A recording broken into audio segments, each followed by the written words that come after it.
todos, esse é o Coffee and Rio, o podcast oficial do Grupo Refrativa Rio. Eu sou Marconi Santiago e estou aqui hoje com Cláudia Morgado. Oi Marconi, tudo bem? E no episódio de hoje a gente vai falar um pouco sobre um tema que é essencial, sobre o PTA, desde a sua concepção, como que você pensou isso. Mas esse é um tema legal, que é uma das nossas linhas de pesquisa, assim, né, que tem, acho, mais relevância nacional e internacionalmente. E então poder conversar um pouquinho sobre isso com mais calma, né? Acho que usar essa plataforma é muito legal hoje, né? O nosso podcast agora disponível também em vídeo, né? E lembrando, né, Cláudia, assim, tudo que a gente conversa aqui, né, a gente fala com ainda muito mais profundidade, relevância, atenção no Refrativa Rio, no nosso curso que vai ser de 26 a 30 de março de 2025, o maior Refrativa Rio de todos os tempos, são mais de 100 aulas, mais de 40 wet labs, e lá a gente consegue desenhar, né? Eu entendo que com muita clareza como deve ser a estrutura de pensamento para quem vai tomar decisão sobre indicar ou não cirurgia refrativa, qual a melhor técnica, como conduzir o paciente. É só comparecer no curso de 26 a 30 de março de 2025. Exatamente, entra lá no nosso site, refrativario.com, ou nos siga lá na rede social, ou nas redes sociais do curso, né, que é Curso Refrativa Rio, ou no meu próprio Instagram, eu sempre coloco tudo lá, é Marconi Santiago, Marconi com Y, Santiago com TH. Eu estou bem empolgada com esse tema. O Marconi mudou a história da oftalmologia mundial com um percentual de tecido alterado, dando previsibilidade para a gente. Assim, assim, eu te admiro muito por toda a sua carreira, mas isso não influenciou a todos, né? Não só no Brasil, como no mundo todo. Deu mais previsibilidade para cirurgia refrativa, a gente consegue fazer com mais segurança e assim, como eu queria que você falasse, assim, como que você pensou nisso, eu queria que você contasse a história pra gente do PTA, e óbvio que dentro disso a gente vai falar dos limites estruturais da espessura da córnea, mas eu queria saber como que você viu, como que você pensou nisso, e a cirurgia refrativa, os limites já tinham sido estudados antes, mas como que você conseguiu olhar e ver aquilo que ninguém tinha visto ainda, assim? Como que foi isso para você? Queria que você falasse também se foi quando você estava lá em Cleveland, se foi antes, quando que começou isso? Legal, Cláudia, uma pergunta muito boa. O PTA é como se falar de um filho, né, para mim. Então, eu vou tentar, assim, dentro do contexto, tentar dar uma perspectiva histórica e ter um fio aqui de como a gente construiu esse pensamento, né, e como a gente aplica hoje o PTA, porque eu acho que dentro do contexto de alterações estruturais, sem dúvida, né, eu agradeço muito as suas palavras, mas sem dúvida o contexto, eu acho que o PTA ele é a variável que mais informa sobre a alteração estrutural que a cirurgia refrativa vai provocar na córnea. Claro, eu estou falando de cirurgia refrativa com subtração de tecido, né, excimer laser ou extração de lentículo. Acho que a variável PTA é a que melhor informa sobre o quanto a gente vai modificar essa córnea. Então, assim, para começar, eu considerei essa possibilidade quando eu estava ainda morando em Cleveland nessa época, mas não era nenhuma das nossas linhas de pesquisa lá. A gente teve um paciente que foi encaminhado para a gente lá com um quadro de ectasia pós-operatório, e assim, aquele paciente que chega com quadro de ectasia, né, e a gente começa a pensar, caramba, todos os exames normais, né, vamos ver o que tem de explicação para essa ectasia. E aí eu lembro na época com o Dr. Steven Wilson, né, a gente começou a analisar, ele tinha dados tomográficos, dados topográficos, a topografia bilateralmente completamente normal, e aquilo ficou na minha cabeça, assim, né, eu falei, caramba, o que pode ter ajudado, contribuído para a instabilidade estrutural desse paciente? Enfim, eu já tinha, né, antes de ir para lá, eu já tinha feito fellow de refrativa, né, na USP, né, então eu já vinha estudando esse tema há bastante tempo, sempre me interessei pelo tema risco de ectasia especificamente, então fui revisitar tudo que eu já tinha lido, então eu li de novo, pensei mais sobre o tema, e diante de tudo que eu tinha lido, me parecia fazer sentido que talvez percentualmente o que tinha sido modificado naquela córnea com seu cirurgião original pudesse explicar aquela instabilidade estrutural. E aí a gente foi atrás disso com o médico original do paciente, que era de outra cidade, para entender quanto de refração tinha sido tratado, qual era a ablação. E aí eu submeti um relato de caso para tentar sustentar essa minha hipótese. E submeti esse relato de caso para o JRS na época, escrevi com tudo o que tinha acontecido. Qual era? Que foi isso, Marconi? Isso é 2011. Na verdade, o caso acho que chega em 2010 e eu escrevi em 2011. Eu tenho até esses e-mails guardados até hoje, é de junho de 2011. E aí esse relato foi negado.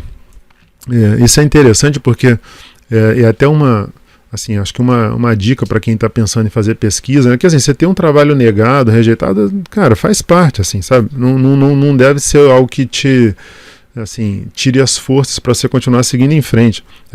Inclusive o pessoal do nosso grupo de pesquisa anda meio mal acostumado, né? Porque os nossos artigos são quase sempre aceitos, mas eu tive muito artigo negado na vida antes de começar a ter quase todos os meus artigos aceitos. Nossos artigos são sempre aceitos porque passam pela sua avaliação. Vocês estão meio mimados, Mas aí, voltando para essa história, assim, e aí quando esse relato foi negado, eu continuei com isso na cabeça, assim, eu realmente achava que aquilo era uma hipótese que eu precisava tentar, no mínimo, testar.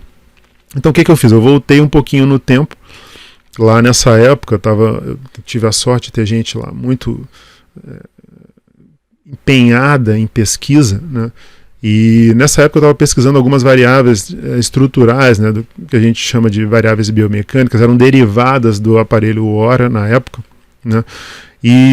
Mas isso tinha a ver com a pesquisa lá, essa parte não. Não, então eram outras pesquisas. Então, a gente estava pesquisando nessa época qual o impacto das variáveis que já eram conhecidas na alteração estrutural intrínseca comparado no pré e o pós-operatório. Então, por exemplo, a gente fazia todas essas medidas de hora e aí junto no MATLAB foram desenvolvidas outras 17 variáveis, né? Em teoria variáveis que forneciam informações sobre o dano, a modificação estrutural.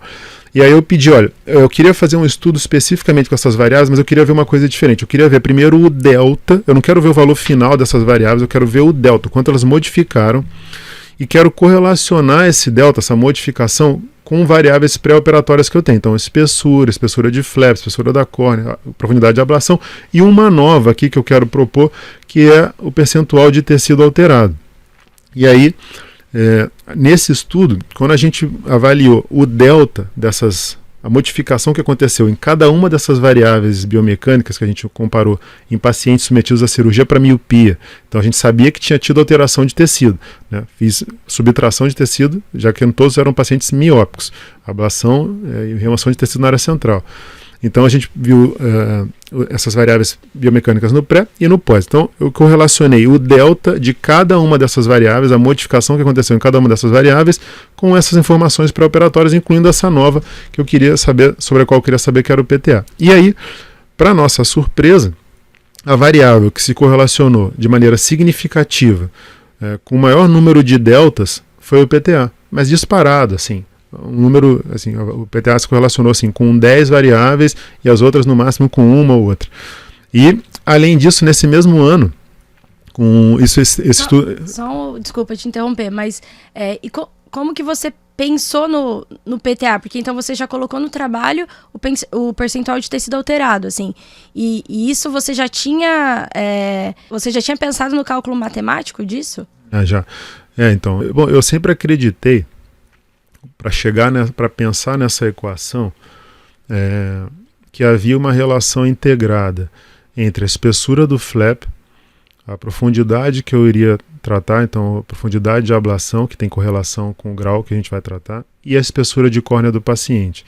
E a gente sabe que há um enfraquecimento progressivo, conforme a gente vai removendo o tecido da córnea, de maneira não homogênea. A córnea tem a força estrutural da córnea é completamente heterogênea, com enfraquecimento progressivo nos seus 2 terços posteriores. Portanto, para mim, sempre fez muito mais sentido uma fração, uma relação percentual do que eu iria modificar, do que eu usar sempre pontos de corte pré-definidos, que era o que se usava até essa época, que era o leito residual. Então, por exemplo, se eu pegar 10 olhos, com o mesmo leito residual de 250 ou 300 micra, para chegar nesse número eu teria que provocar alterações percentuais relativas diferentes em cada um desses pacientes. E se eu tivesse uma força tensional da córnea completamente homogênea na sua área central, talvez o que sobra até fizesse mais sentido, ou algum sentido. Talvez não mais, mas algum sentido. Mas como essa força é completamente heterogênea, uma alteração relativa é muito mais capaz de informar sobre o que eu modifiquei especificamente em cada paciente do que o que sobra. Então, para mim, essa racionalidade inicial, muito boa a tua pergunta, essa racionalidade inicial foi fundamental para eu considerar essa variável. Então, daí a gente foi para os nossos estudos. Então, primeiro eu coloquei isso, como eu disse, num relato de caso, porque eu achava que essa modificação relativa estrutural ela justificava aquela instabilidade que levou a ectasia naquele paciente normal que apareceu para a gente. Depois, ali entre 2010 e 2012, a gente fez esses estudos, como eu te falei, que foram os que mostraram que tinha a relação era muito maior em termos do que iria ser de enfraquecimento nessa córnea. Quando eu levava em consideração a variável PTA, me informava mais sobre o quanto eu enfraqueceria essa córnea do que, por exemplo, a espessura, o leito residual, a miopia, o flap, a espessura do flap. A gente comparou com todas, a gente analisou todas essas variáveis e elas tinham pouquíssima relação com o delta, esse delta de enfraquecimento.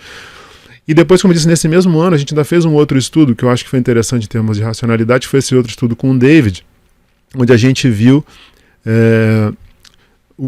a gente sabe que há um abaulamento na interface posterior sempre que a gente faz consumo de tecido. Esse abaulamento depois volta ao normal, mas ele é proporcional ao grau que a gente trata.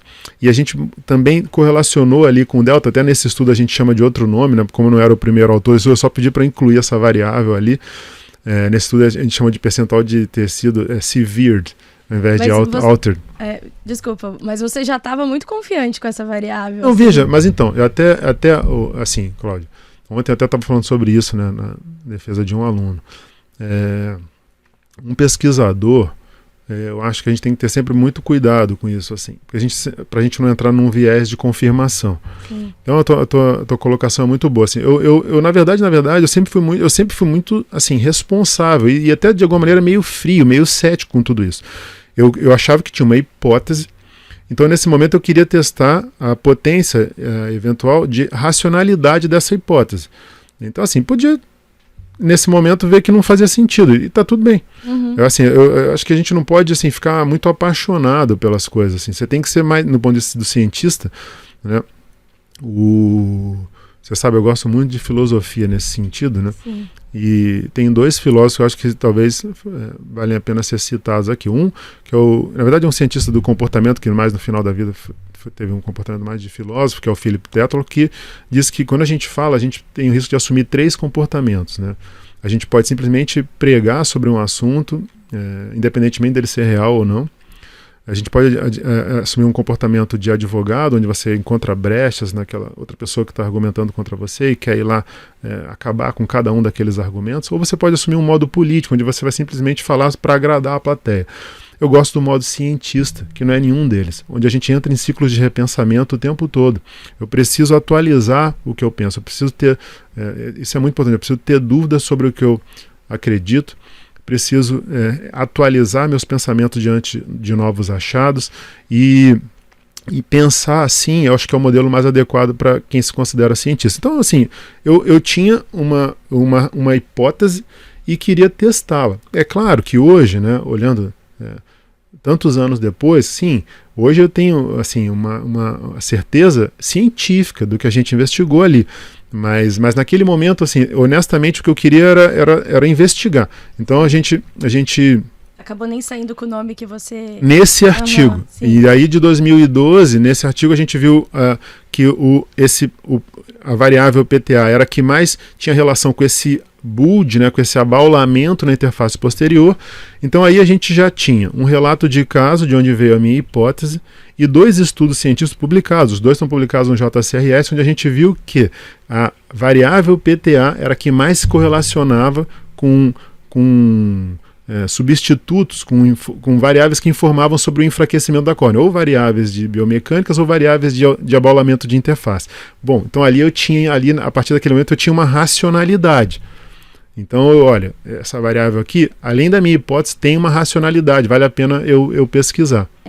Bom, então vocês viram que tinha realmente uma racionalidade, e como que vocês pensaram em aplicar isso como um risco de ectasia?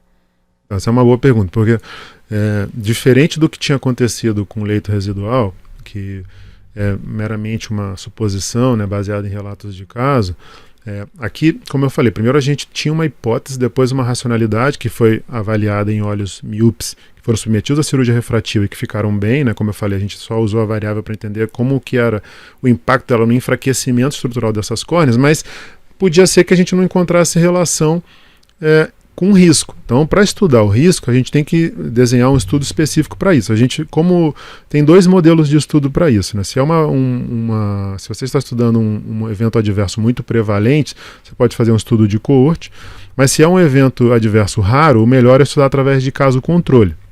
Então, aí eu fui para uma outra parte dessa longa jornada, que foi para tentar identificar, primeiro, um grande número de olhos que foram submetidos à cirurgia refrativa, com exames pré-operatórios absolutamente normais, topografia bilateralmente absolutamente normal, isso é muito importante, e que desenvolveram ectasia.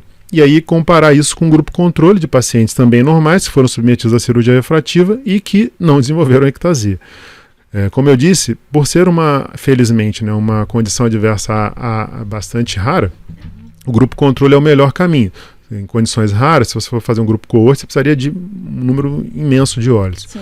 Então tem um motivo para a gente ter feito esse desenho de estudo.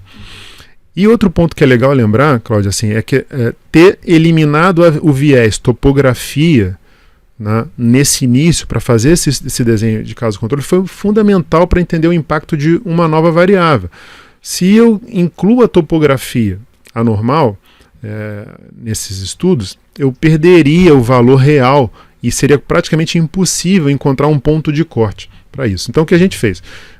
Identificou esses olhos, aí já entra a participação fundamental do meu amigo Brad Randleman, que aparece na história nesse momento.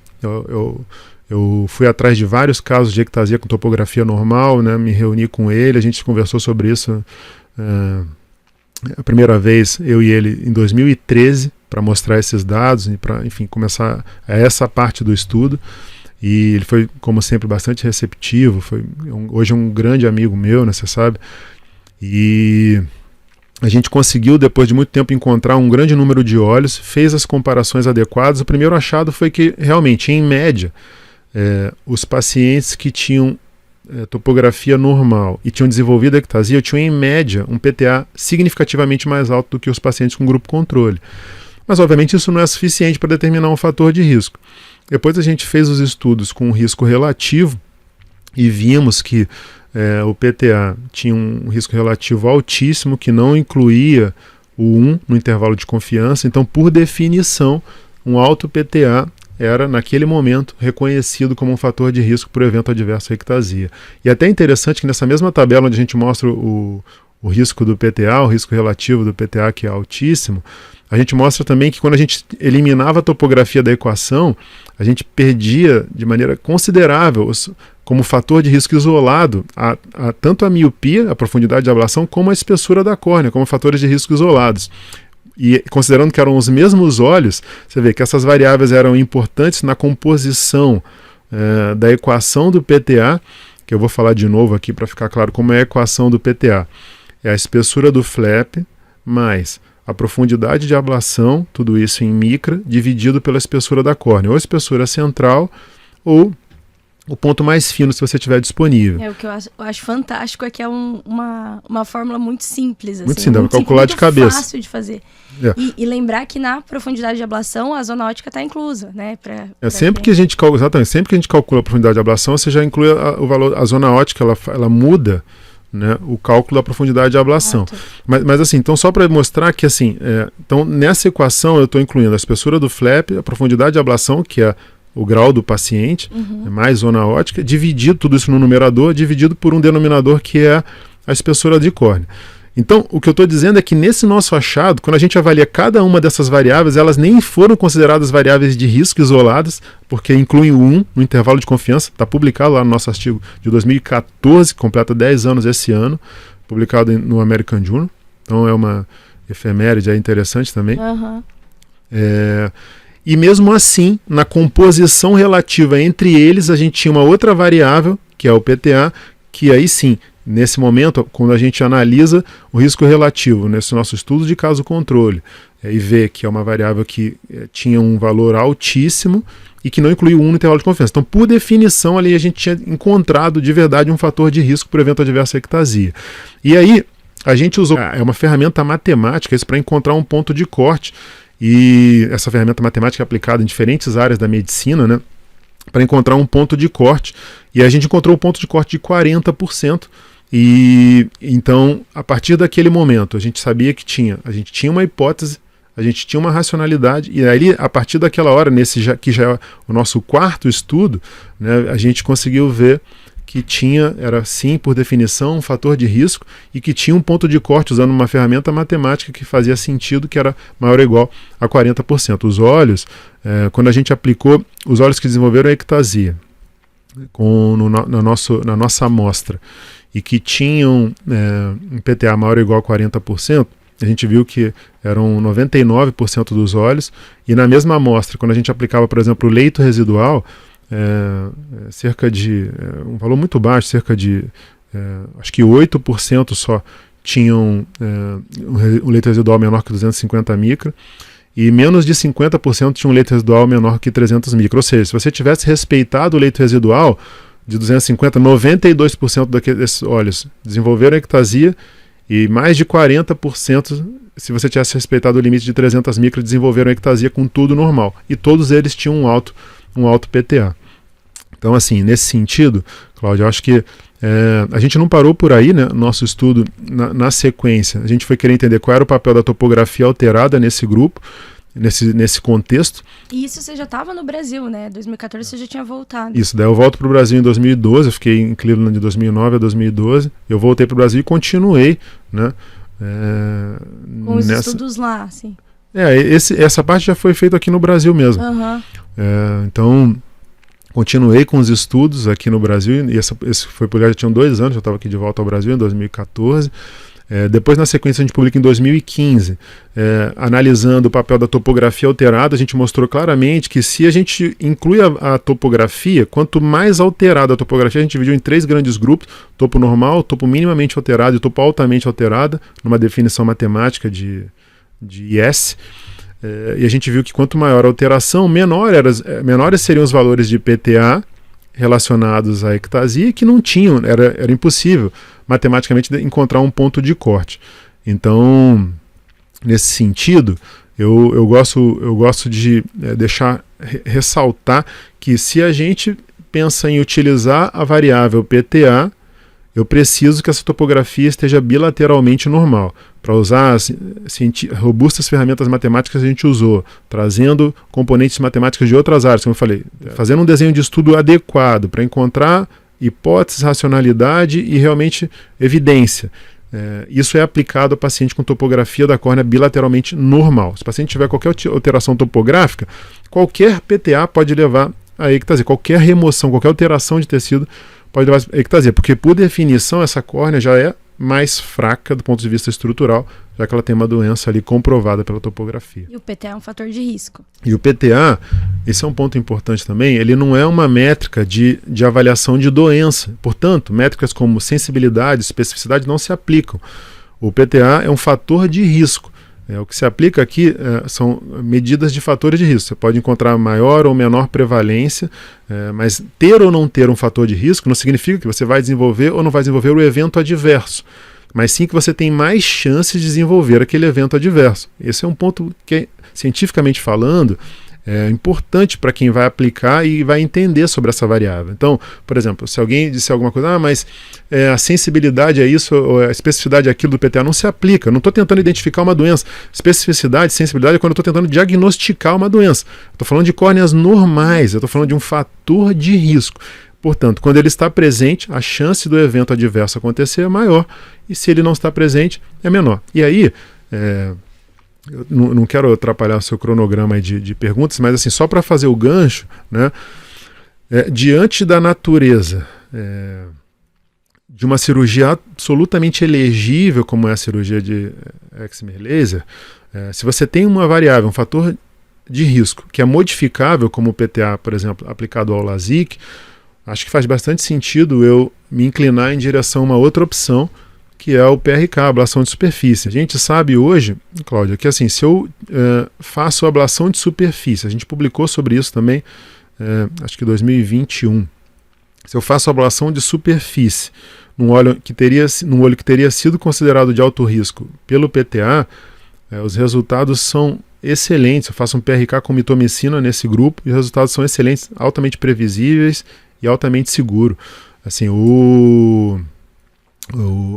na nossa prática, em geral, estima-se, a gente publicou um estudo com mais de 3 mil olhos sobre isso. Cerca de 8,6% dos pacientes que vão chegar no consultório tem um alto PTA. Então nem é um percentual tão alto assim de olhos, que você contraindicaria LASIK, né? Porque muita gente fala assim, mas você vai deixar de fazer LASIK por conta desse fator de risco? Eu amo LASIK, acho que cirurgia refrativa é LASIK, é uma grande cirurgia, mas nesses grupos, nesses olhos onde eu teria um fator de risco como o PTA alto, né, acima de 40%, eu vejo que faz bastante sentido a gente se inclinar em relação à ablação de superfície. E em relação ao que a gente planeja, há uma variabilidade muito pequena. Vamos supor, se a gente calcula o PTA, né? Então, novamente, como é que a gente vai calcular o PTA? A espessura do flap eu uso em torno de 110 micra, mas a profundidade de ablação, vamos lá, sei lá, 60 micra, dividido pela espessura da córnea, sei lá, 530 micra. Então, o valor que eu vou encontrar é obviamente vezes 100, porque é um percentual. Então, se a gente encontrar um valor de, sei lá, 33%, a variação é em torno de 0,5 para mais ou para menos, é muito pequeno. E eu sempre sugiro usar a profundidade de ablação que o seu laser vai te dar já. Então vai lá, calcula no laser, vê quanto que dá. Se você não tiver isso disponível, você pode usar em torno de 16 micra, né, para combinação de equivalente esférico, ou se esse paciente tiver astigmatismo miópico, eu tenho que fazer a soma algébrica da miopia de esférico e de cilindro, e aí multiplico isso por 16. Mas eu sempre sugiro usar o que o laser vai te falar lá, em termos de profundidade de ablação. Então você coloca isso na equação, no numerador, junto com a espessura do flap, divide pelo denominador, que vai ser a espessura da córnea, e tudo isso vai dar um valor percentual que, como eu disse, vai ter uma variação muito pequena entre o que você planejou e o que de fato vai acontecer. Então, vamos supor, se você achar 33%, vai ser alguma coisa entre 32,5% e 33,5%. Tá? O mais interessante disso é que não quer dizer que você não vai poder operar aquele paciente, você vai mudar a técnica. Basicamente, se for o único fator de risco, for um alto PTA, recomendação não é que você não realize cirurgia, sim que você substitua por uma técnica, ou superfície, ou ablação de superfície, ou até, talvez, uma lente fáscica. E um alto PTA maior que 40%, né? Acho que todo mundo sabe isso. Aplicando no nosso fluxograma, isso, um bom ponto. O que seria um alto PTA para a gente? Então a gente trouxe ferramentas matemáticas, como eu disse lá no início, né? E a gente teve 2 validações indiretas interessantes desse estudo, uma publicada no Ophthalmology, uma outra publicada numa revista de ciência básica.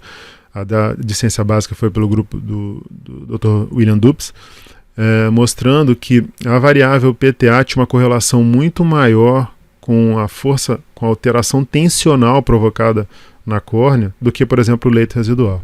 O que, enfim, para a gente é um ponto bastante relevante, né, mostrando robustez no nosso achado. E outro achado indireto que é bem interessante também é que quando a gente analisou toda a revisão da literatura, os casos com topografia bilateralmente normal, exames normais, topografia e tomografia bilateralmente normais, que desenvolveram a ectasia, cada um deles dá uma explicação diferente, eu sempre respeito muito cada uma delas, né, até porque eu acho que pode não ser mutuamente exclusivo, mas todos eles tinham uma variável em comum, que era um PTA acima de 40%. Então, no nosso fluxograma, que embora não seja o motivo do nosso papo aqui hoje, mas só para aproveitar essa grande oportunidade, começa com a topografia. Se a topografia é anormal, né, obviamente para mim a cirurgia está contraindicada, a cirurgia de ablação, subtração de tecido está contraindicada. Se é uma topografia suspeita, é quando a gente vai ver dados adicionais, né? Dentre esses dados adicionais, por exemplo, o mapa epitelial tem sido bastante relevante. Então, se é uma topografia suspeita com dados adicionais anormais, você vai contraindicar. Se esses dados são normais, você tem uma decisão a tomar. Pode avaliar, pode ainda assim contraindicar a cirurgia só porque a topografia é suspeita, mesmo não sendo claramente anormal. Você pode avaliar a idade desse paciente. Se esse paciente tem uma córnea madura, acima de 30 anos, você pode avançar com ablação de superfície. Uma córnea jovem você contraindica, ou você pode ir para um outro lado, que é acompanhar esse paciente. Então, topografia suspeita, dados adicionais anormais, acompanhar esse paciente. Eu gosto de fazer isso, acompanhar pelo menos 1 ano, e aí se não tem nenhuma alteração, você faz a ablação de superfície. Ou terceiro, que é a topografia normal. Então, topografia anormal, topografia suspeita e topografia normal. Na topografia normal é quando eu vou avaliar o PTA. Se o PTA maior ou igual a 40%, eu vou fazer ablação de superfície. Se o PTA menor 40%, eu vou fazer LASIK. E assim os pacientes têm evoluído muito bem. Mais do que um número, né? É o percentual de tecido alterado, é quanto você mexe naquela córnea. Ouvindo você falar toda a história do PTA, na verdade eu até queria saber de modo mais assim, quando que você viu que vocês estavam à frente de realmente um estudo que ia mudar a história da cirurgia refrativa. E assim, eu tenho certeza que assim, para ver o que todos viram, mas pensar o que ninguém pensou, tem que ser uma mente brilhante igual você, assim, isso cada dia eu tenho mais essa confirmação. E eu queria também que você falasse um pouco do PTA e da inteligência artificial, que eu sei que você fez estudos relacionados a isso também.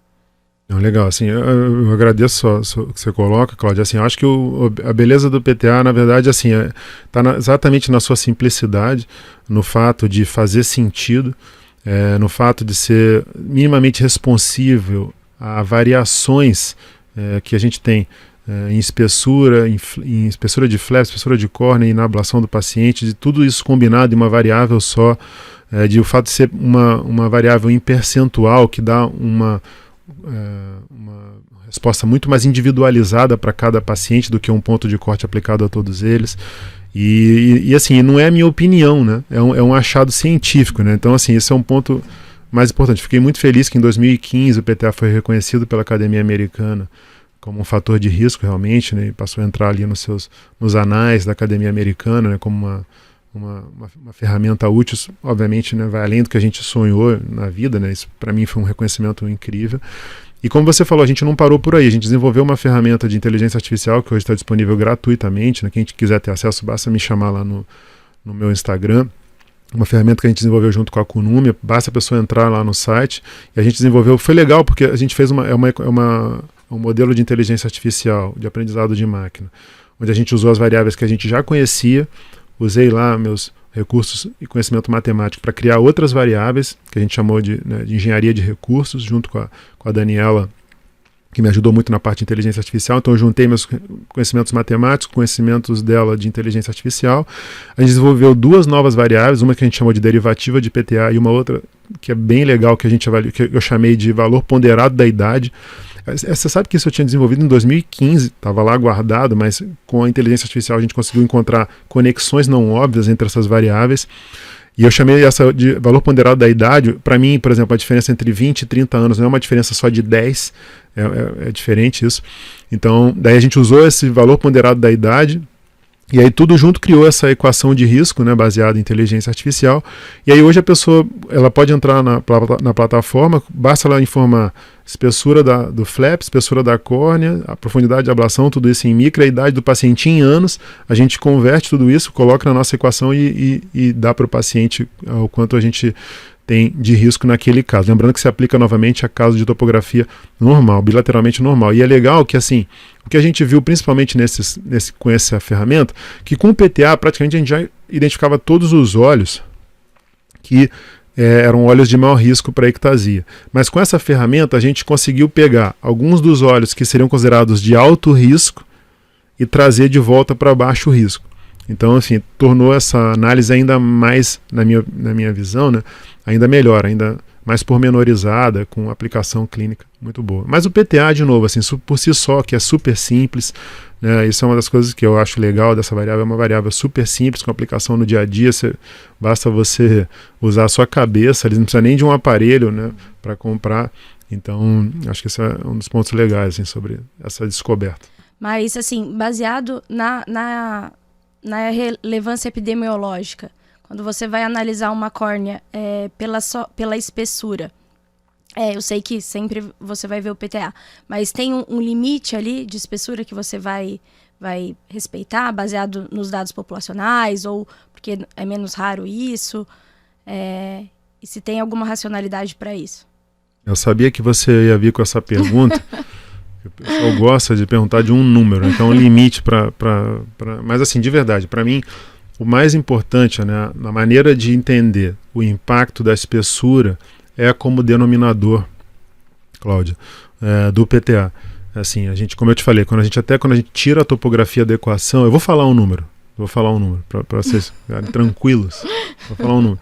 Mas assim, mas eu preciso estressar isso, assim, é muito mais importante como um denominador. Tanto que você vê, aliás, a beleza da matemática, né? A matemática ela está dentro do nosso dia a dia. Há uma beleza intrínseca na questão do PTA, simplesmente na questão matemática. Por exemplo, eu preciso de uma menor alteração no meu numerador para chegar a 1% do que uma alteração no meu denominador para chegar a 1% do PTA. Então, isso é rico, isso é bastante interessante. Por exemplo, em geral, uma alteração de 18 micra eu preciso para chegar em 1% de alteração de PTA no denominador, enquanto uma alteração de 5 micra no numerador é suficiente para a mesma alteração percentual. Mas assim, para responder a sua pergunta, né, quando a gente vê a distribuição dos valores de espessura de córnea, tá, na população normal, o primeiro achado é que a gente vê que há uma distribuição gaussiana. Uma distribuição normal. O que significa isso? Tem um monte de coisa que acontece no centro e coisas mais raras na periferia. A gente vê, considerando números de dados de tomografia com Scheinflug ou dual Scheinflug, porque os valores de espessura mudam, por exemplo, com ACT são, e você está vendo isso na sua tese de doutorado, são significativamente mais finos com ACT, mas considerando dados de tomografia com Scheinflug, então Pentacam ou dual Scheinflug, que é o Galilei, a gente vê que os valores abaixo de 480 acontecem raramente na população normal, estão ali dentro do percentil 2,5. Eu sempre falo isso com bastante cautela, porque o ideal é a gente acompanhar essas córneas e ver como elas interagem, né? A gente tem como evidência epidemiológica que é raro na população normal uma córnea menor do que 480 micra, esse é o meu limite. Então está ali no percentil 2,5, esse é o meu limite. E esse vai ser um grupo onde eu encontro com mais frequência em pacientes com instabilidade estrutural, como por exemplo ceratocone. Córneas mais finas são mais prevalentes nos pacientes com cone. Ainda assim, veja como isso é delicado. Se eu for pegar num espaço amostral randômico, considerando que mesmo acontecendo só em 2,5 da população normal, se eu pegar aleatoriamente uma pessoa e escolher só pela espessura de córnea, é mais provável que ela seja uma córnea normal, fina, do que uma córnea doente se ela tiver somente esse achado, tá? Por conta de uma questão realmente de prevalência, né? A população normal é muito mais prevalente do que a população com cone. Mas, considerando, de novo, a natureza eletiva da cirurgia que a gente vai fazer e os riscos que eu considero, porque, de novo, risco é sempre o quanto a gente é capaz de suportar. Os riscos que eu considero esse limite de 480 um limite bastante responsável para a gente considerar, mas, de novo, ponderando sempre caso a caso, junto a espessura da córnea, a espessura do flap, a idade do paciente, a refração do paciente, se você acompanhou esses casos ou não. Eu acho que é bastante interessante acompanhar esses pacientes, lembrando, né, de analisar em conjunto os exames de imagem, como topografia e tomografia. É realmente isso, assim, o PTA É uma dessas coisas legais, assim, né, nesses momentos da nossa vida, né, que a gente nem espera, você vai fazendo, né, cada passo, e depois você vê, ele se tornou viral, né, hoje o mundo todo usa. Eu fico muito, muito feliz e agradeço muito as suas palavras. Bom, foi incrível esse episódio de hoje. Para mim, muito especial mesmo saber como que foi toda essa sequência da descoberta do PTA. E, na verdade, eu queria que a gente tivesse mais tempo para você esmiuçar, assim, cada momento desse. E a gente sabe que isso, no curso Refrativa Rio, o Marconi fala disso com mais profundidade, ele ilustra esses estudos que ele falou, a gente consegue visualizar isso, 26 a 30 de março de 2025, só se inscrever no site refrativario.com. E eu quero agora saber a nossa dica cultural de hoje, Marconi. No último episódio, eu falei sobre um livro. Então eu vou hoje dar uma dica, na verdade, de uma série que está disponível na Apple TV, que chama Disclaimer. E é bastante interessante, né? Porque você sabe, eu adoro cinema, isso de um modo geral, é roteiro. E essa série é sobre uma cineasta de documentários, vivida pela Cate Blanchett, ganhadora do Oscar já, que começa a fazer uma reflexão sobre o impacto dos documentários que ela fazia, a relação entre verdade, mentira, fatos, e o impacto que isso tinha na sociedade. E aí tem toda uma trama que se desenvolve a partir daí. É muito interessante, assim, eu acho que das séries que eu assisti recentemente foi uma das que mais me cativou. São só 6 episódios, é rapidinho de ver e vale a pena, assim, tem atores incríveis.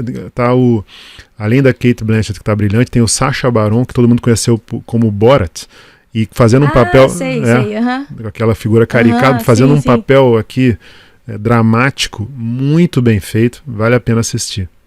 Eu quero conferir mesmo.